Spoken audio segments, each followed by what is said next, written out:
Hello. Hi, everyone. Welcome. I'm going to drink some water while you arrive. Benny Titch, first comment. TWLOHA team, thank you for being here. Thank you for having my back. Good to see everyone.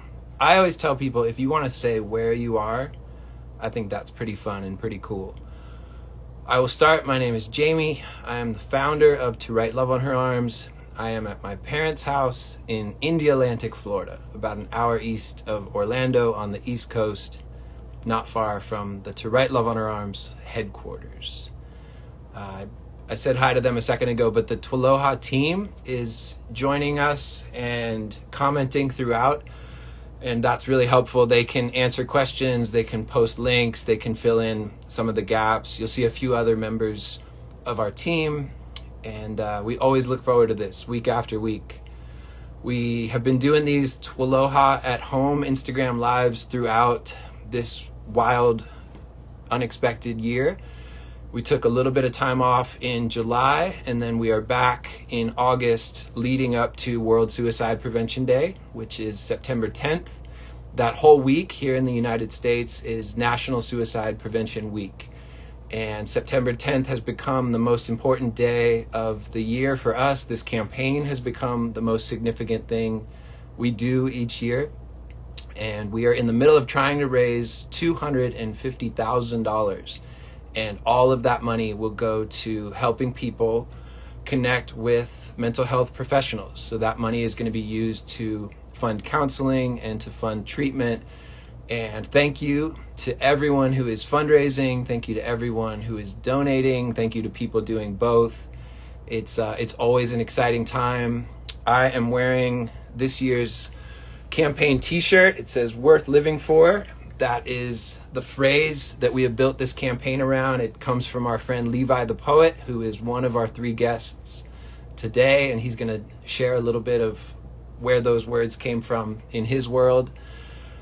So first off, before we get to the guests, I just want to say thank you. Thank you for showing up. Thank you for being here, whatever time of day, wherever this finds you. We know that it's a hard year. Maybe it's a hard day for a lot of people. For a lot of different reasons, and we hope you can be encouraged during this time that we share together, even just through the other side of a phone screen. And each week it's been really cool to have friends of the organization come on and to talk to them about mental health, self-care, how they relate to suicide and suicide prevention, and finally to talk about what this campaign means to each guest. So let me run through the announcements, make sure I don't miss anything. TWLOHA team, if you guys want to reveal yourselves, say hello, or just leave a comment and then they'll know what it looks like. Every week we love taking some of your questions, so there's a little question mark box, a little question mark icon in or at the bottom of the screen, and that's where you can submit questions. We love reading your comments throughout, but questions specifically should come through the question mark box, and we'll get to some of those for each guest. We are currently running a 25% off sale, and that is store-wide. And so you are going to use the code store-wide, together, one word, no spaces. Use the code store-wide at checkout, and you will get 25% off. So if you haven't bought your World Suicide Prevention Day pack, or you want to buy one for a friend, a family member, it's a great time to do it. If you want to submit to be a part of our WSPD video, you may have seen that in years past, but one of the coolest parts is that it's not just friends of the organization, but we put the invite out to everyone, and that includes you. And the deadline to submit is September 1st. And let's see, specifically, use your phone to film a short video, 10 seconds or less, of you saying and completing the prompt, "I am living for." So you're going to finish the sentence, "I am living for," and also repeating the statement, "worth living for." We'd love to see any footage that helps capture this statement too. Just make sure the area is well lit and your phone is turned horizontal. So not this way, but this way. You can email your video to us at wspd@twloha.com. wspd@twloha.com. And you can learn more. Worthlivingfor.com is where you can find every single thing related to the campaign. You can buy a pack, you can become a fundraiser, you can donate, you can learn more about being part of the video. We're getting through these. Thursday, we are doing another roundtable conversation on Facebook. So that'll happen over on Facebook Live, 4 p.m. Eastern, same as last week. Let's see. We will have Yana Kaulu of Trans Lifeline, Stefan Montesaran, who is a To Write Love board member and a licensed mental health counselor, Kelly Davis from Mental Health America, and Ebony Janice Moore. So each week with those, we have multiple guests. It's a roundtable conversation. Would love for you to check that out. Every week there's a different theme. And so this week, these folks will be discussing barriers to help, what prevents people from getting help. Fundraising update, almost done. Again, the goal is to raise $250,000 by September 13th. Every single dollar will go to treatment and counseling. Specifically, 100% of these funds will help us provide 3,500 individual counseling sessions and 45,000 searches using the Find Help tool on our website. So the Find Help tool on TWLOHA.com. So specifically, pretty exciting what we're aiming for. 3,500 individual counseling sessions, 45,000 searches where people can connect with local mental health resources in their community. We're currently at $35,000 raised, so it's a great time to become a fundraiser, always a great time to donate. If you raise $150 by Sunday night, midnight Eastern, 11:59 Eastern, we will give you $20 to spend in the online store. And again, you can learn absolutely everything at worthlivingfor.com. And with that, I'm going to bring on our first guest, William Fitzsimmons. I got to leave these out for the very end. Again, thank you guys for being here. Someone asked if the Ashland Jersey auction is live. It is not. When it is, we will make lots of noise. We're working on that, but it'll be just a few days. It could be a week, but it's somewhere in that range. All right. Joining us.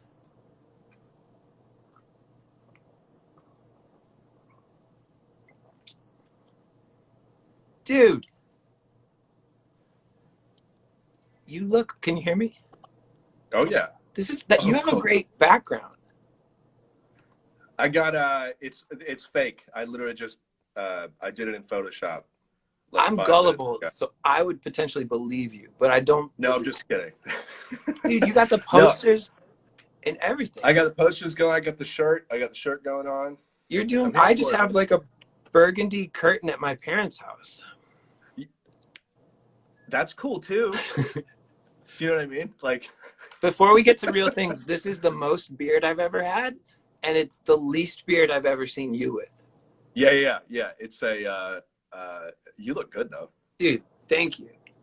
I'm getting older. You're not getting older. Man, that's not what my kids say.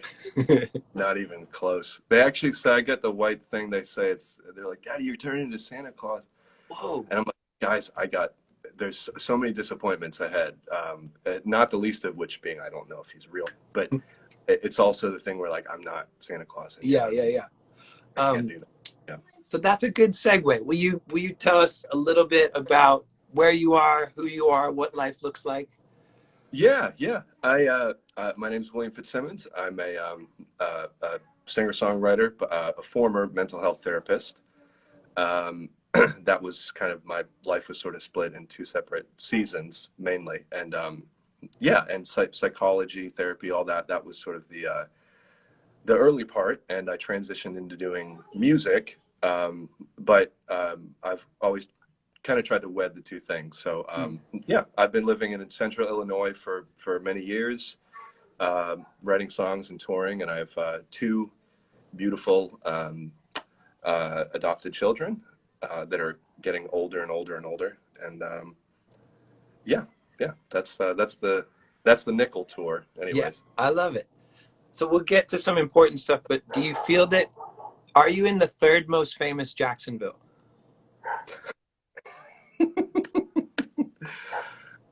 I mean, I would say second. It's North Carolina's the competitor, right?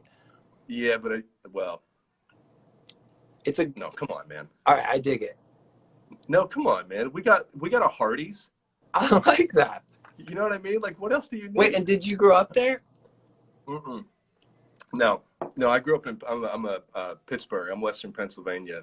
Um, for my until I went to school. But no, I live my second wife actually is from here, and so yeah, ended up moving out here a long time ago, and we still both live in the town, and we share custody with the girls. Yeah. I'm twice divorced, but yeah, it's a it's small town America. It's got its good things and its bad things, but you attempt to make a community wherever you are. Yeah.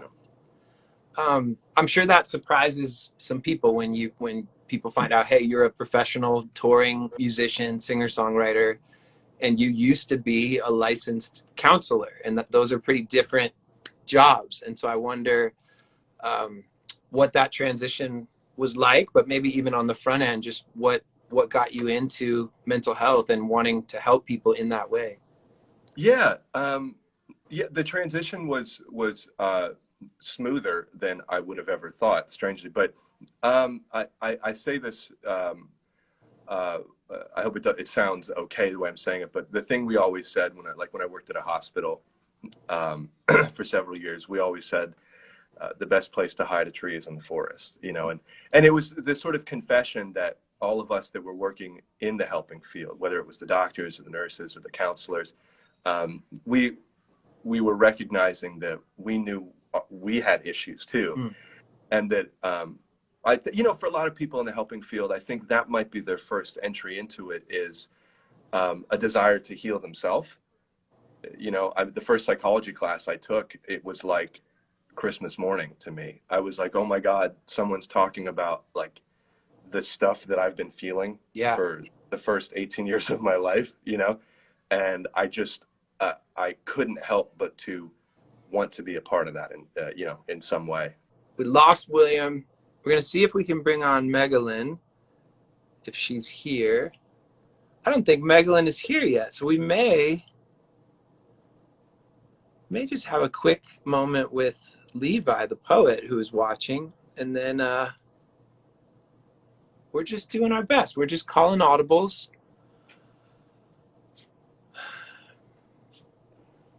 Dude.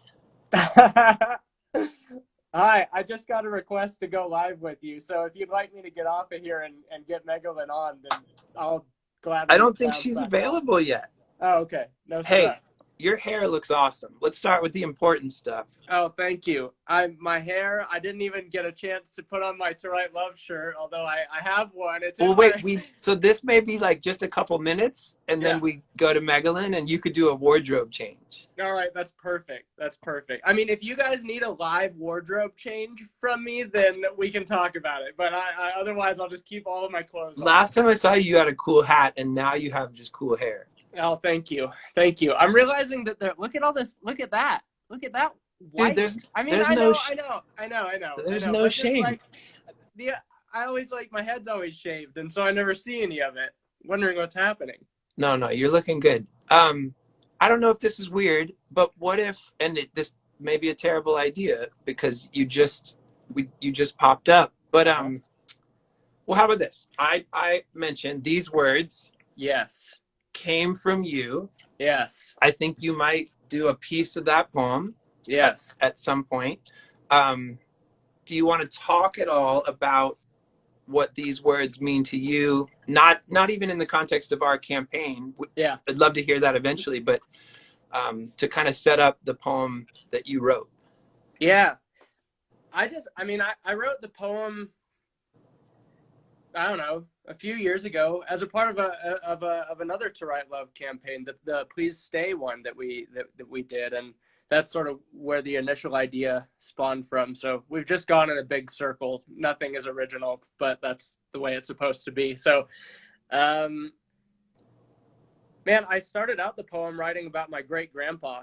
I used to live in Lancaster, California, and my great grandfather lived with my grandparents, and they had really grody shag carpet that was very long, and I thought that it felt like tentacles. So that makes its way into the poem. And he had a huge train set, and he used to like a freaking awesome one. I hope that I can inherit it someday. And it would go all over his room and up on like toward the ceiling. He built all the shelving. Anyway, he would always walk out in the morning in these long sleeve flannel shirts with a Budweiser in his hand, and it was like 7 a.m. and he'd walk around the corner and give everyone a high five, eat some candy corn, and then go out into the garage and dip and spit into this Folgers can. And I don't know, it was just like a really vivid memory of him. And I coupled that with like a lot of like dementia that he went through and all these different things with our family.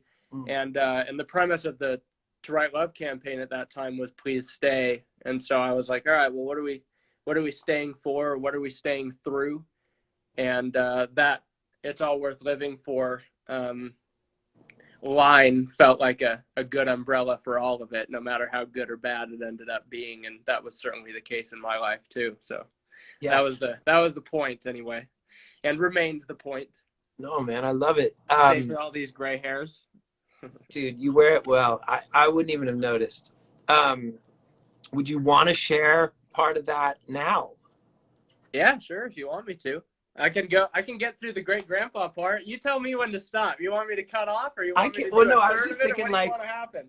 Like, so just because we're bouncing around with time, but I think to give people a taste is cool. Yeah. Because the whole thing is, I think the whole thing is like 9 minutes. Yeah, it's too long. No, it's I can good. never be a slam poet, man. Yeah, it's all too long. I can't compete with any of it. You're a long form slam poet. That's it. But even to just give people 2 or 3 minutes. Yeah. I'm not gonna cut you off. I love you. I'll get to some sort of stopping point that feels like a good this is the trailer poem. And actually I'll put our team on the spot. I know, I don't know if we've shared this video yet, but I know it exists, right? So people are going to be able to see the full performance. And maybe our team can share more about that. Sure. Yeah. Levi the Poet. All right. Please stay. I just had the most god-awful cup of coffee that I have ever had in my life, which is really fun to perform at coffee shops. It makes them feel uncomfortable. I usually have to be like, not here, don't worry. I drank it at a local diner, charging specialty prices like they didn't buy it from Costco. 3 weeks ago, in bulk, new 3-pound sized Folgers tubs, not cans or cool like third wave crema coffee bags. Barista parlor. Tubs. Plastic versions of the ones that my great-grandfather used to spit in when I was a kid, boasting mountain-grown quality since 1850. His half full of saliva and cancer, whose threats amounted to little more than minced words when dementia beat his gums to the punch. Look, eventually, we are all going to have to leave, but slow down. Stay a while. Let's not force it. Gigi used to shuffle down the hallway through shag carpet that covered the house with tentacles, or a 1,200 square foot trampoline like Jesus, the only name that he never used in vain. Gliding over storms to take his friend's hand, the old man would float around the corner and high-five the grandkids with a thin-lipped grin. Like, kid, you have absolutely no idea what life is. But I want to find out. We had to jump to reach his hand, and the smack of our skin sounded like a pop tab cracking into the morning Budweiser he'd drink as religiously as you'd sip a cup of coffee at 7 a.m.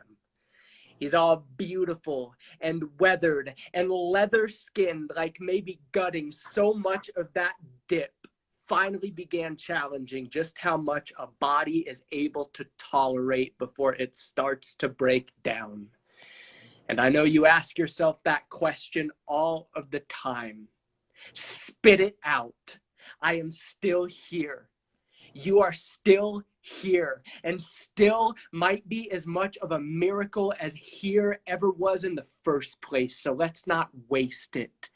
We are still here to make a memory today, trying to cover up the taste with cinnamon and mocha powder, neither of which quite get the burnout, but we know how that goes. You got enough experience with people, trying to tame solar flares with band-aids, to know that sprinkling platitudes onto the scars on your arms will not be enough to convince anyone that life is beautiful. But perhaps the wonder of another human being actually sitting here and subjecting himself to drink this garbage cup of coffee for the sake of being in your presence will. Dun dun dun, ellipses. There are 2/3 of a poem left. That's Dude, it. I love it. Thank you for that.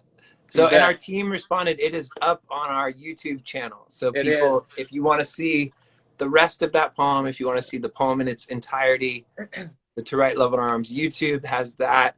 Yeah. Let me see if Megalyn is here. Sounds good. Oh. Okay. Megalyn, if you are watching, please send a request. I have. Oh. Do I need to leave in order for that request to come No. through, Jamie? I should be up. She should. Oh, I see her. She just waved. I Okay, saw it sweet. anyway, All right. you didn't. So Levi, we'll we're going to talk come later. back to you. Okay, sounds good, man. I'll Okay, talk to you soon. thank you, buddy. Wardrobe change. Wardrobe change. All right, we're bringing Megalyn on.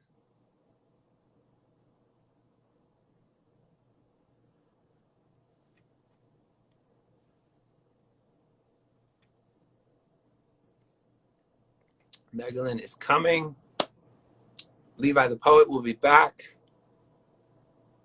And again, you can find that poem on the To Write Love on Our Arms YouTube. Hi. Hi. Look at your braids. Yeah. They look awesome. And they match your plants. Well, you know, I'm a green girl, so. You love green. I love that you publicly back green. It's the best color. People can debate that in the comments. I have a Give beard. me one reason why not. Yeah, debate it. I have a beard. Why? You have a beard. At first, I thought you said why. Oh no. And I was insecure. No, it's a nice salt and pepper. It's great. Thank you. It's real. I love it's what you're doing over there in Nashville. I'm in Florida. Oh, it's okay. This is your third time in recent months on the Instagram Live. I don't think we've had anyone else on 3 times. Wow, really? Yeah. Little old me? Thanks for coming back. Yeah, you know, you're the only person who asks me to do lives. Otherwise, I don't do them. That's They impossible. scare me. People are missing out. We've signed an exclusive agreement. Yeah. Just waiting for that check. How are you? For people that don't know you, do you mind just saying like where you are in the world and maybe a tiny bit about yourself? Oh gosh, I can't say a tiny bit about me. I'm huge. Lot. I'm mega. I know. I love it. Megalyn Echikunwoke. I am in sunny California. I'm an actor. I'm a writer. I'm a producer. I'm a friend of Jamie Tworkowski. I'm a person who has dealt with lots of crazy things in my life, including suicide, attempted suicide by a family member, depression, anxiety. I'm pissed off about a lot of things that are going on. And I guess we're going to talk about them? Yeah, we totally can. Where did you I'm grow really up? mad, Jamie. I'm not sure if you want to talk to me. I I, don't know I'm why you want to talk to an angry black lady all the time. other people I think can relate to that. Is anybody else angry? Is anyone else having a hard day, week, month, year? Where did you grow up, Megalyn? I grew up on the Navajo Reservation in northeastern Arizona in a town called Chinle, Arizona. Um, and yeah, I'm not Navajo, but I did have the great luck to grow up there amongst that community, and I learned a lot. And I'm mad about what's happening there. Um, and if you want to follow me, check out my page. I have a GoFundMe in my what do you call that thing? Your bio. Bio. In my bio. Uh, and it's a GoFundMe for with people that I know who are raising money for the Navajo and Hopi families that are affected by COVID-19. Um, so there's that. Mm. So So do that. you are being honest about the fact that it is a hard moment. It's a hard day, and we talked a little while ago, and I think there have been a lot of hard days for multiple people, but today we're talking to you. um, I wonder what has this year been like for you? This year's been completely insane. Like, as the same as it has been for a lot of people. In a lot of ways, um, I feel really fortunate. You know, during this time, I've been really fortunate, and a lot of ways, it's changed a lot. A lot of ways, it hasn't changed that much because I am an artist, and a lot of times I do make my own schedule, and there's a lot of alone time normally as an artist because I think, especially with actors and definitely with writers, a lot of the creative work is done alone, solitary. And with actors, you're like, you're alone in a room shouting at the wall, talking to yourself, doing voices and stuff by yourself. So all of that's kind of the same. And but I feel fortunate because it's been a really creative time, and I'm, quarantined in a place that I love, and I love myself. So with someone I love, Good company. great company, a little kooky, but keeps it interesting. Yeah. So what, I don't want to cut you off. Are you still going? No, I was just laughing.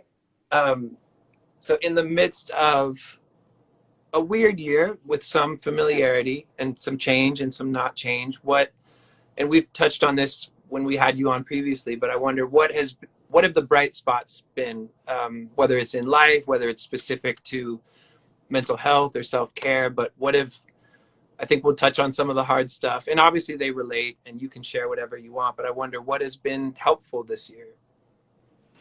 You know what's really been life-changing, game-changing for me this year, and it's something that I dabbled with, over the past few years, and it's something I know how powerful it can be. I'm sure as we all do, but I started meditating every day, um, and it's changed my life. I have to say, I mean, I don't want to sound trite, but it really is. Um, so powerful, and so I can't recommend that enough. And at first I was like, ugh, but it's a discipline worth investing in, because it's like there's a lot to process, and it kind of just helps you kind of tease apart, especially if you don't have the luxury of having a therapist or having ongoing mental health therapy, which I've also had. I do have Yeah. that luxury, and that has also been so wonderful for me. I don't know, now that I've been doing it regularly this whole year, I don't know what I was doing.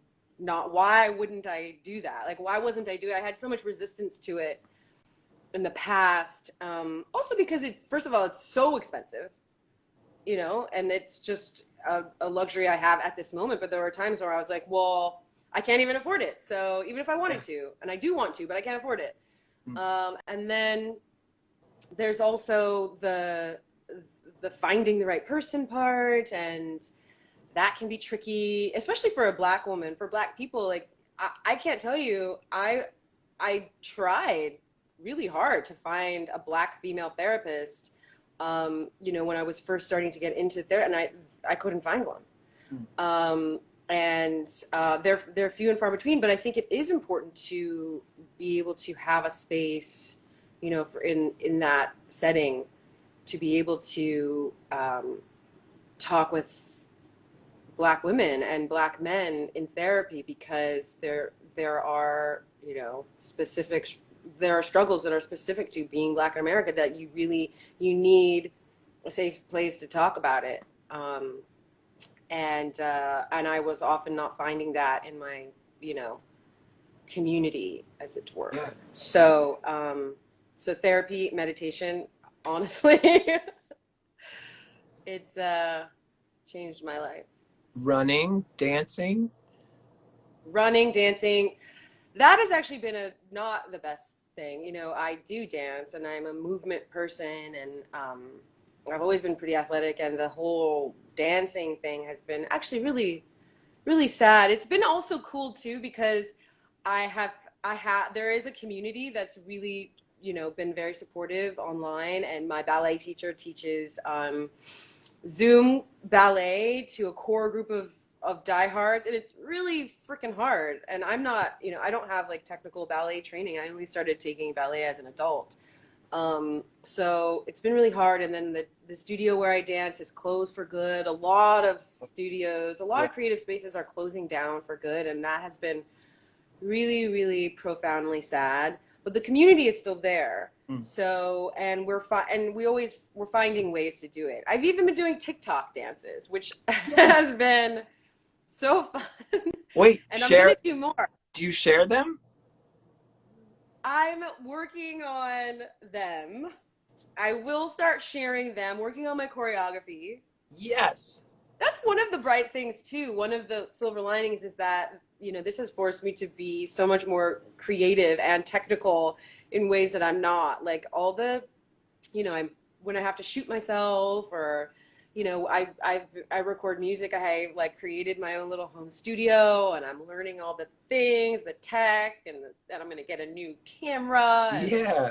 So all that stuff is forcing me to do that, because I'm like, well, I am an artist. So if I put something out, I want it to be good. And so I guess and I'm the only one here, so I guess I got to do it myself. Yeah. So I've been doing a lot of things myself. And I've been doing some choreography that I will debut on TikTok at some day when I feel more confident. Are you at Megalyn on TikTok? I am Ubiquity Star Booty. That was my second guess. Yeah. Awesome. It's an allusion to a 70s pop artist. Okay. Disco artist. I dig it. So you have to do a little research. I love it. So what, on a day like today, and you and I talked earlier, and you kind of admitted you don't have it all together. You already shared that you're angry, you're frustrated. Has anything been helpful? Like, what do you do? How do you begin to process on a day like today when you're angry or when you're sad? Well, I do have so much that I'm grateful for, so much good fortune in my life. So it's not hard for me to focus on those things. And meditation has really helped me to do that. And also, yeah, like just moving around, like busting a move right here in my house, that type of stuff helps me. Or like putting the music on so loud, like insanely loud, and singing at the top of my lungs. Very therapeutic. Yeah. But that's something I would do, that I do all the time, in Sure. the car, in the house, in a train, on a plane. Yeah. Not on a plane. Don't do it on a plane. People get pissed. Yeah. And I'm a pretty good singer, but maybe, you know, gets a little loud. But yeah, I started running again. I used to run competitively, and then I ran the New York City Marathon a couple of years ago, and I was like, okay, I'm done running. Like, if I never run again for the rest of my life, I'm good. then I started doing it again, and I love it. And I think I won't stop because it's just a part of me. So I feel lucky that I have that I can just like grab my shoes and just do 4 miles and completely reset Yeah. my brain and get, So you wait, know. so I assume to some extent you sort of like hated it and were ready to part ways. So how did you reconnect with running? And I feel like I hear so many people talk about how therapeutic it is for them. It is really therapeutic. Well, my relationship with running is interesting because I grew up on the reservation, and on the res, we didn't have that many elective things to do. You did sports, really. It was all you did, especially in the younger grades. So I was athletic, and I ran track, and I was always like really good, Yeah. and it wasn't hard for me. And I would win all the things, and I was taller than most of the people in my grade, and so I had that kind of like cavalier attitude with sports. I was like, well, I achieve, Yeah. I'm gonna win probably at this meet, all my events.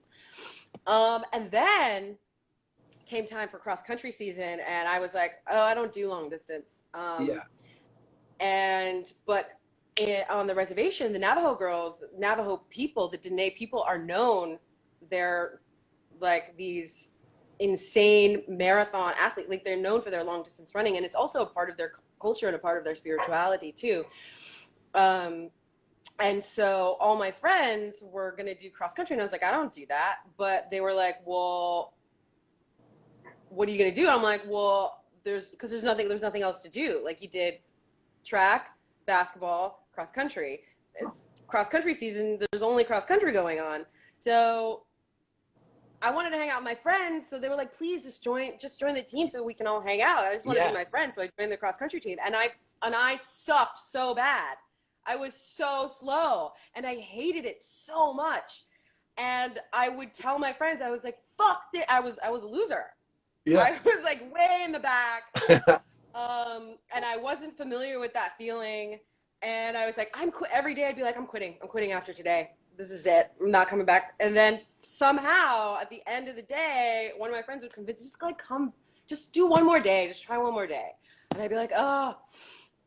And also like I wanted to still be with my friends, so I just like kept coming, and I just kept trying, and I started to get better, and I started to get better, and then I started to get really good, and then I went from JV to varsity, and then I was like one of the top runners, and it was so freaking hard for me. But through running, it became like this, almost like this meditative. I found this other layer, this other plateau. I don't know. I transcended You something. broke through.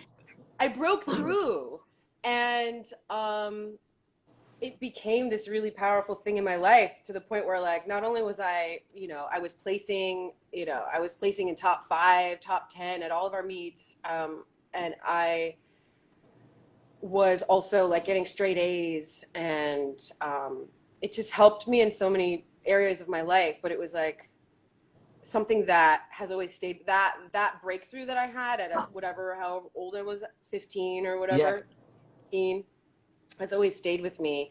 And I have always been able to now use running to kind of like reset, or kind of like clear my head, and meditate and find answers. I mean, all kinds of magic things happen when I run. So I feel really fortunate that I had that experience at a young age, because it was humbling, very humbling, but it was. Oh, you guys, it's one of those days. Technical difficulties. We had to end that one. We're going to bring Megalyn back. Megalyn, I'm sorry. I don't know what happened. Going to bring you back. Just pinning this comment. All right.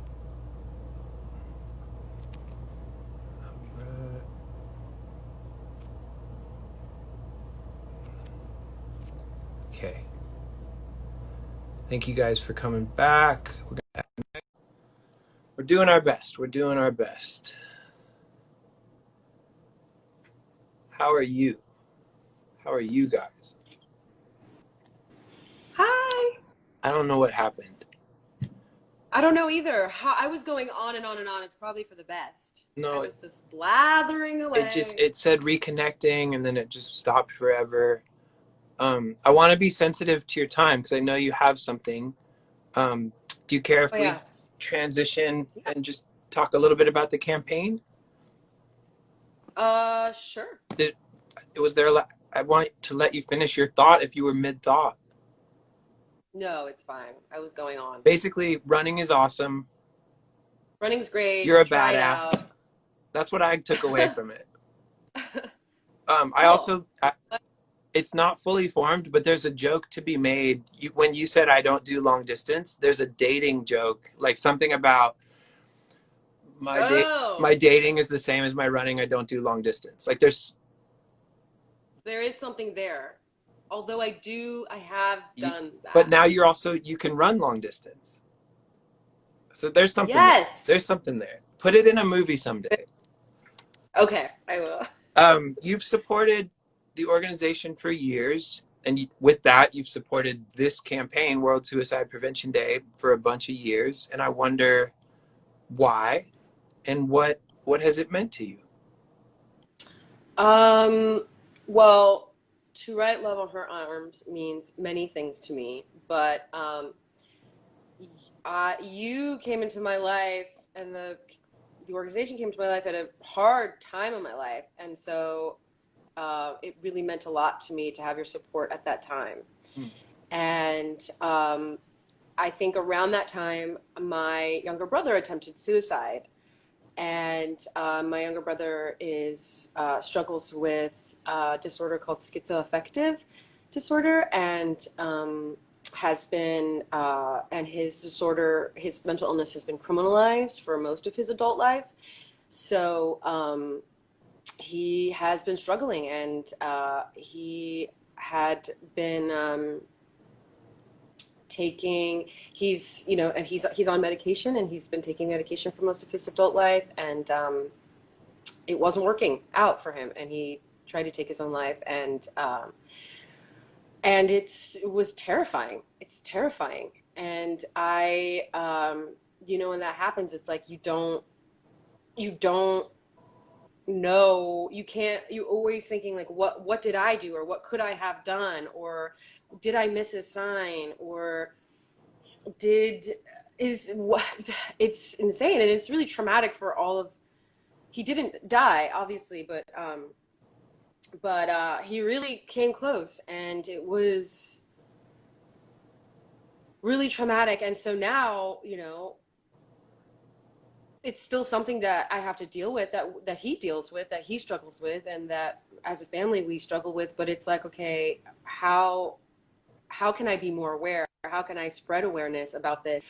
And what are the what to, I actually learned from you. I learned tools. I learned ways to cope. I learned um, how to help my brother more because of you. And so yeah, it's really profound. And I actually, he was really touched to know about it, and to know about World Suicide Prevention Day, and to know about the work that you guys are doing really helped him out at a hard time as well. So I ride for you, and um, I think it's really important because it's a really hard time, and suicide rates are going up, and even for someone like my brother, it's literally something, it's a daily thing. Once that happens, it's something that you live with daily. I never know, Yeah, sure. when the phone rings, when it's someone from my family, it's always like, is it today? Is today going to be the day? Mm. And that's a really hard thing. So it's really important to have resources, to have help, to have places to go. Um, so thank you for Yeah. that. And No, that's so. I mean, you're so welcome. And that's really kind. What has it been like for you? I think a lot of people can relate to being the sister or the friend, the loved one who cares, who wants to help, and isn't always sure that's even possible. And what has it been like to choose to share even publicly, to choose to be vulnerable, not only with your story but with your brothers? It was really hard. I really resisted it for a long time. Also because I have a really dysfunctional relationship with social media and being public. I'm a pretty private person. And I feel misunderstood a lot, a lot, and I feel pissed off about that. And so I try to, I definitely um, try to protect myself from being misunderstood. And I think it's really easy to misunderstand things like this. And Mm. also, it's hard to be vulnerable. Like also am struggling. I struggle with weakness and vulnerability. It's not something that comes easy to me because of my life experience. I've had to be really tough all the time, really strong all the time, and present like that all the time. So being vulnerable about that it took a long time. And I'm still working through it, and I still don't want to share, and I still want to hide all the time. But I think it's really, really important, and it actually has helped me heal and has helped my family and my brother heal. I remember, with the Yes on R campaign, I felt like, okay, I really want this measure to pass. I really want people to vote on this. I think that if I share my story, it will have an impact, and it really did. Mm. Sharing my story about my family was, I heard the feedback I got was really positive, and it really illuminated the issue for people in a way that was effective, because the bill did pass. Not obviously not because of me, but whatever, Yeah, if five more sure. people voted for it because I shared my story, It was worth then it. it was worth it and meaningful. So, and I think it's meaningful on this platform with you to share with your followers and supporters. So yeah, it's not easy, and I'm working on it, a work in progress on that. But I feel safe with you sharing it. So Yeah. Oh, I love that, and I'm honored. With the couple minutes, I know you got to go. How do you relate to these words? What we've been inviting people to maybe share a little bit of their list. What makes life worth living? What is worth living for? Another way to do it, if you want to finish the sentence, I'm living for. However you want to share. um, oh, there's so much worth living for. I am living for. Uh, I am living to share the gifts and the beauty that I am fortunate to have with others, um, and to share the blessings and the talents that I have been given with others. I think that's worth living for. Um, Yeah. I think each of us has our own gift, and I think that's what we're here to do, is to share them and to shine light. So that's worth living for, Yeah. I think. What about like teeny tiny things, like I don't know, like favorite candy or favorite food, like little things that people would be I surprised. think the color green, the color worth living for. Look at You all wear this it. life. You wear it really well, and you wear it consistently. I love it. Yeah, That's you. I Do you don't have even a green? try. It's just Do you have a always green around car? me. I'm just attracted. You got a You green car? Yeah. do. It's bright green. Yes. That's on Instagram, right? I might. I don't know. I feel like I've seen Yeah, that. it Um, is. I know you got to go. Thank you so much. Yeah, it's in my. I think you For froze having a me tiny again, bit. Jamie. Of course, you're so welcome. Thank you for being on time after time. And thank you for Yeah, years of let's do support. it again. Yeah. Thank you for years of support and friendship. And you're awesome. And it's always great to talk to you. So thank you, Megalyn. Thank you. Bye. Love you. Love you too. Bye. If you guys don't already, please follow Megalyn. She is at Megalyn. She has a really cool, easy handle. And I think what she said was she's preparing for her TikTok debut. We're gonna bring Levi back. Thank you guys for bearing with us through the technical challenges. It's one of those days. It's one of those years. Megalyn is awesome. We'll get William back on at some point. Dude, you did a wardrobe change. I did a wardrobe. I knew I had to get fully dressed before I pressed accept to your invitation to get back on here. Your angle is better because you show a little bit of the shirt. Oh yeah. Your salesmanship is better. Yes. I'm here. I've got it. Okay, dude, thank you for introducing your poem. Thank you for sharing the beginning of your poem. You bet. We did something similar to this when we introduced the campaign. We introduced the statement a few weeks back. And I wonder, just, you touched on, you've been a part of this campaign in different ways over the years. I wonder if you could talk about what that's been like and maybe why. I asked Megalyn a moment ago, kind of why do you keep showing up? Why do you care? And I'd love to ask you that too. Yeah.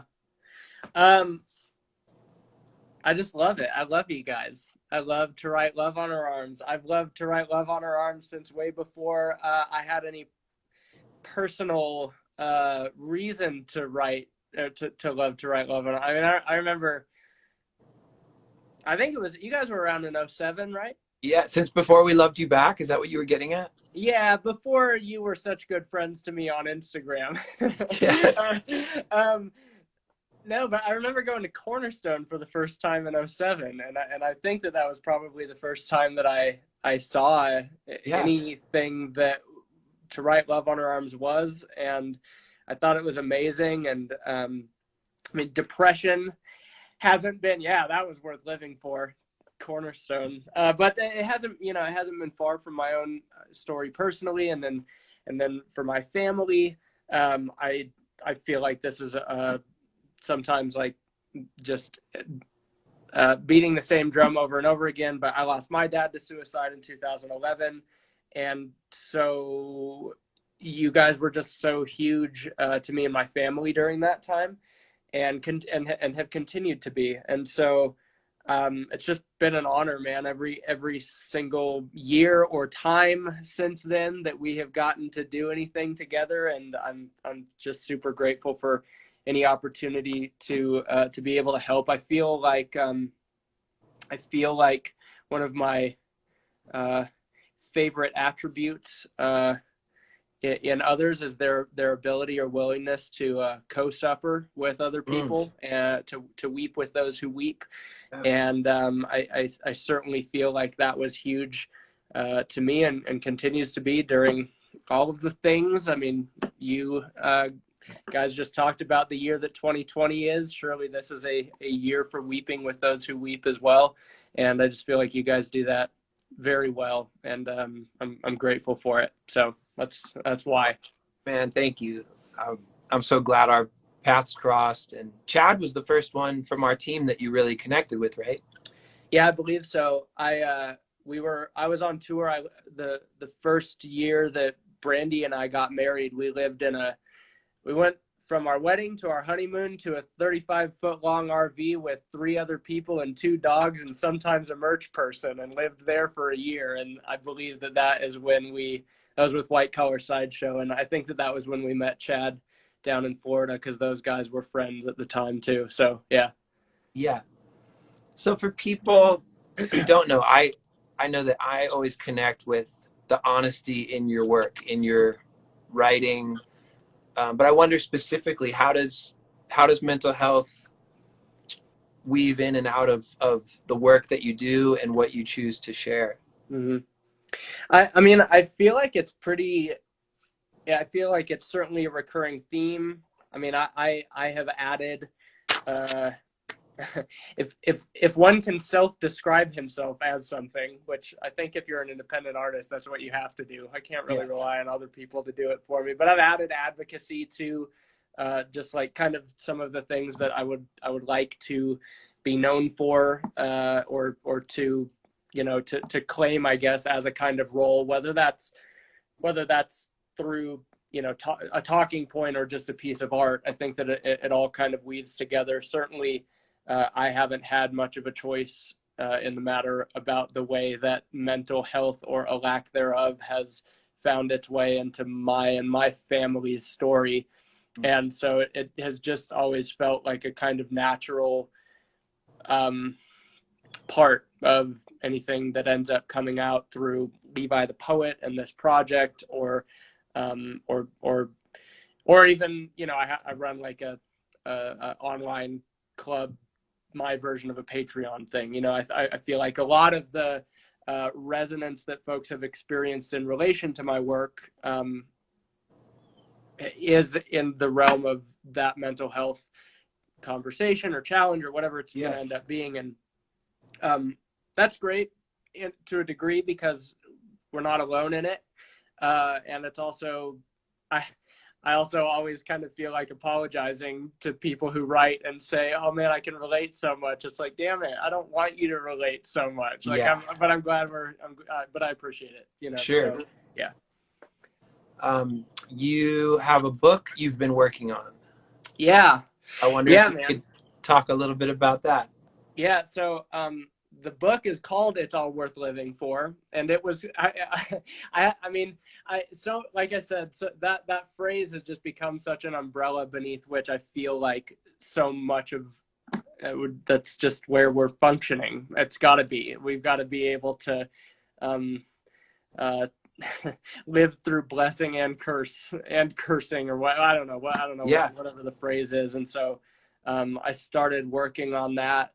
I mean, in a lot of ways, it's a memoir-ish kind of thing that's a compilation of all of the writing and poetry and work that people have seen throughout the last decade. You know, last year was my sort of like 10-year touring Levi the Poet career anniversary, and I wasn't in a good mental space last year. And so where a lot of artists, I think, would have kind of tried, and certainly what I wanted to do was capitalize on it and be like, hell yeah, I'm going to go out for my 10-year and we're going to celebrate this. And it just, you know, wasn't possible. And this year it's obviously not possible either. Yeah. So it's that, you know, it's stuff people have heard and read, and it's a lot that they haven't. And I went back and did a lot of commentary, and there's a lot of photography and a lot of, you know, whether that's professional or just like fan photo selfies, that kind of feeds back into this togetherness. Like, you are not just a fan, but a person who matters to me, kind of thing. And it's been really fun to work on. It's been a lot of work, but documentary? Yeah, there's a doc too. There's a guy named Alex Zarek from Chicago who has gotten into videography, and before that he got into poetry, at least partially through following me, and has come out to shows over the years. So when he caught wind of the fact that I was working on a book, he hit me up at the beginning of the year and was just like, "Hey man, like, you've been a huge part of my life, albeit from a distance, and you may have never known it, but I need to fly to Albuquerque and film a documentary now." And I was like, all right, come on down, you know? So like, that dude has been such a gift. I mean, so much of the stuff that I've been rolling out and will start doing more of for this sort of pre-order push comes just from his, like, frankly, like, pro bono generosity to be able to like help me do something that he believes in. So it's a gift through and through, man. Yeah. So I feel like there's a few common threads as we've had different guests on for these Instagram lives. And I know the year has looked different for different people, but I think we can all agree it's been an incredibly unusual, unexpected year, and in many ways a hard year. Mm-hmm. And kind of through the lens of mental health or self-care, I wonder what's been hard for you this year, and what's been good. What do you feel like you're learning or finding? I know those are big questions. Yeah. So you know, you could probably talk for an hour. It's scary when you ask me questions like that, Jamie. It'll take way too long. No, I hear you. But man, yeah. I feel, I mean, with my own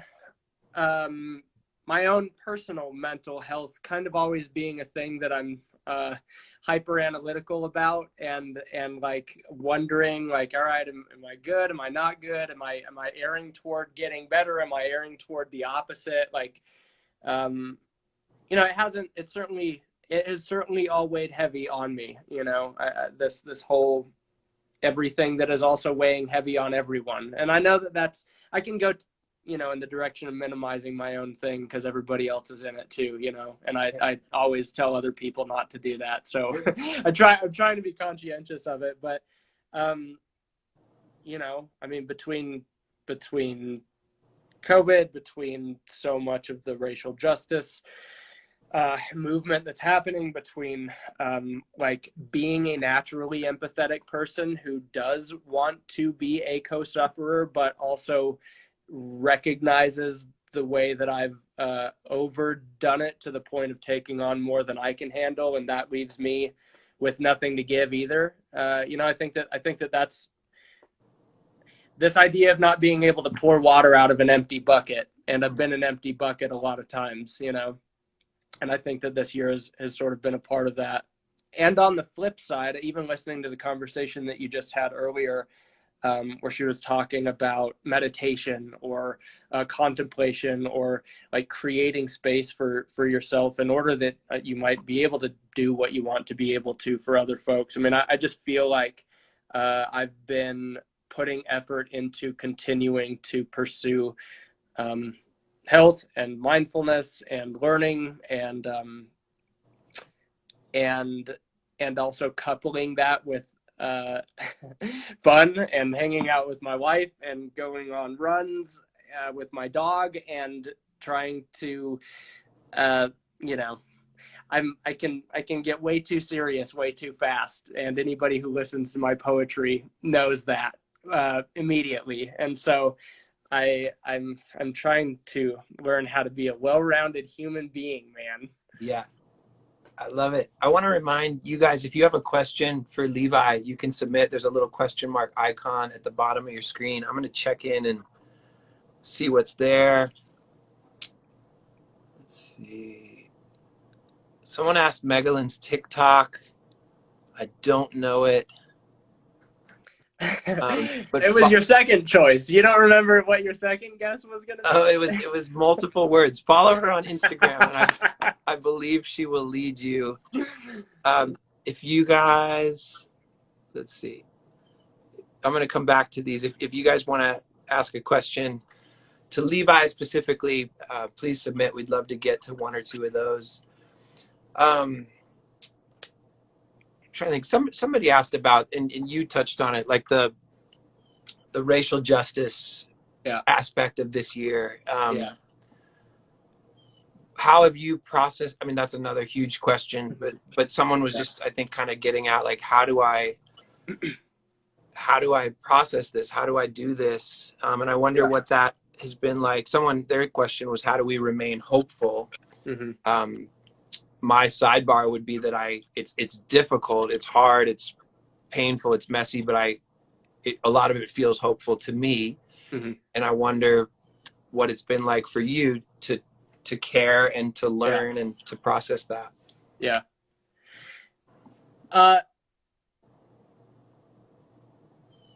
For me, I mean, I felt like I broke in half. I felt like I just broke into pieces during especially at the very beginning of so much of this with the George Floyd video, which I couldn't watch, and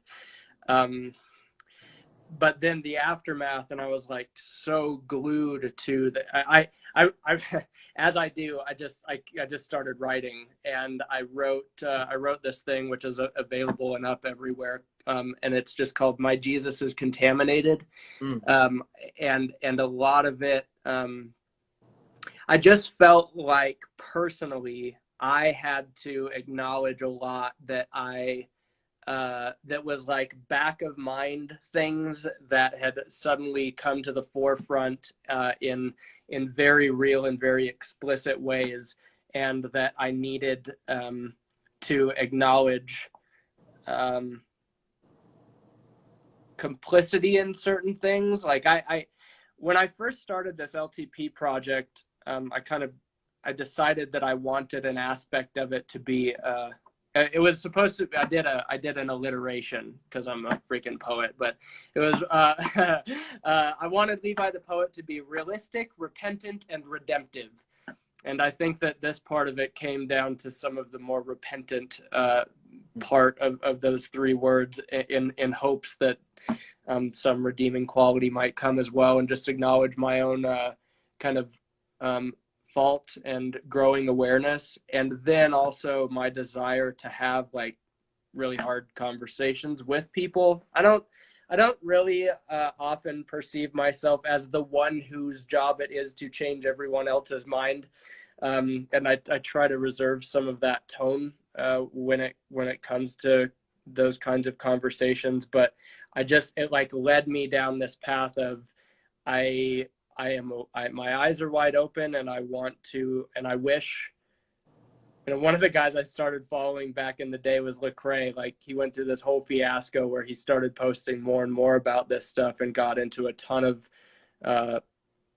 trouble, for lack of a better word, from his sort of evangelical fan base. And one of the things that he said in the last couple of months was like, hey, I'm hearing from a lot of people. I'm thankful for that. I wish it didn't take something like this with really nice cameras filming all of it in order to get you people to listen, for lack of a better word. And I just felt that, and at the same time, I wanted to do something with it. So I'm by no means going to act like I've got a high horse to sit on top of, but I have been shaken in a way, and trying to trying to be present for it, and also take the punches that are due when I need to take them, Yeah. So even relating to the specific question, I know I kind of paraphrased it, but has it been hard to remain hopeful, or do you feel hopeful in light of that? I feel hopeful. I'll be honest with you.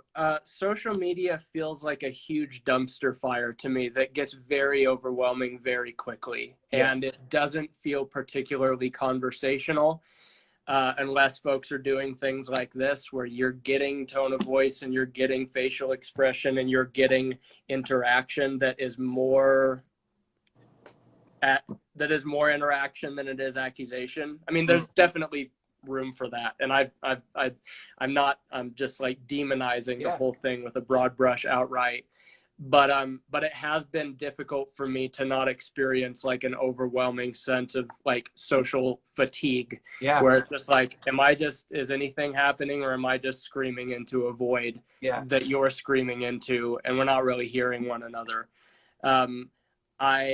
I want to practice patience and mercy with those with whom I disagree, and I hope for the same, So all of that said, sometimes things can feel very bleak to me, when I'm able to like remove myself and take like an objective look at the fact that these are things that are happening or being talked about and moving in a direction that I think does hold potential and hope at all. It's super great. I would say that I'm really thankful and hopeful, though, and have been challenged specifically regarding personal relationships with friends and family, and that in a lot of ways, I think like, man, if I can get more comfortable there, that is pretty hope-filled. And if our conversations can, if not come to a place of like total unity and agreement, come to a place of mutual respect and understanding, I'm really thankful to have, like, it just pushed. I'm so much better at doing this in front of however many Instagram people with you, or with like voicing some, shock jockey kind of a tweet thing that I want to put out for the sake of poking people. That comes so much easier to me than rolling down the street and having the conversation with the family member that I was supposed to sit down and talk to. For sure. But that has happened more and more. And and it's taken me having to like set aside fear and anxiety, or not even set aside, like push through, you know, this idea of the only way to being through.